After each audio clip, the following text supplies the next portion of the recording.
Good. So for this bridge activity, remember for the bridge activity on the other side of this imaginary bridge is the beginning of our story. But before we cross the bridge, we will do a short activity to get excited about the story. So we will do a pair share activity, and with your partner, you will take turns answering these questions. How does it feel when someone breaks or takes something you own? What do you do if someone breaks or takes something you own? How can you forgive that person? And what could they do to help you forgive them? So we're going to take 5 minutes to discuss with your partner, and then we will share some answers with the whole class. So I will turn off my camera and mute myself now so you can talk with your partner.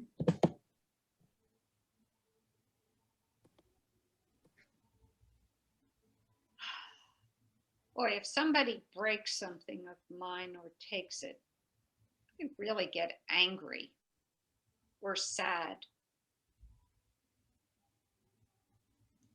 Yeah, I will feel the same way. And it actually reminds me of last week's our lesson, the storybook Best Friends, that when the pot is broken, that the girl really feels angry. And I think it's a similar situation, and it relates to my own experience as well. That once my precious thing or the thing that I love is broken, or taken away, I feel really angry. And yeah. And if things get broken that are special, even if it's accidentally, you really feel sad because something special is gone.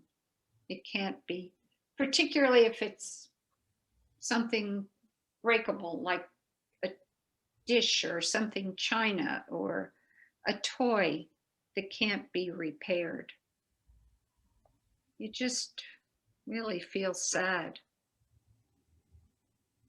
I agree, yeah.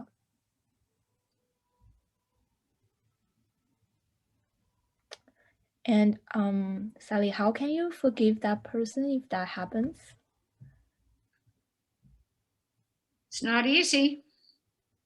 Sometimes, if you know it was truly an accident, even though it hurts, you're willing to forgive. But if it's done intentionally, it's a lot harder to let go of that anger.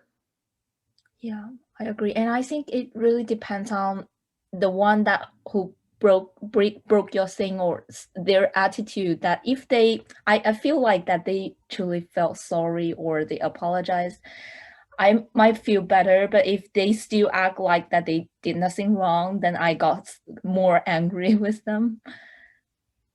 Yeah, I agree with you.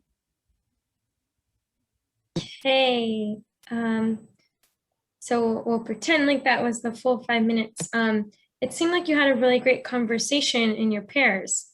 Would anyone like to share what they talked about briefly with their partner? Yeah, Sally and I agree that we share this feeling that when our things got broken or taken away, that we both feel angry and sad. And it also reminds me of the story that we talked about last week about best friend, because there is a similar situation. And we were also thinking about how to forgive that person.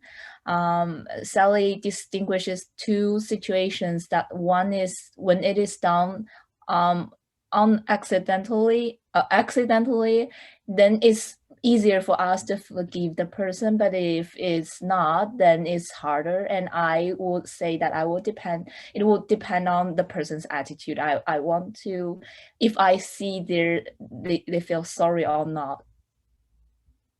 Yeah, that's a really great examples. And we'll see in this story that there is an instance of something being broken, and it will see what happens about how they are forgiven and what they do to help make things right again.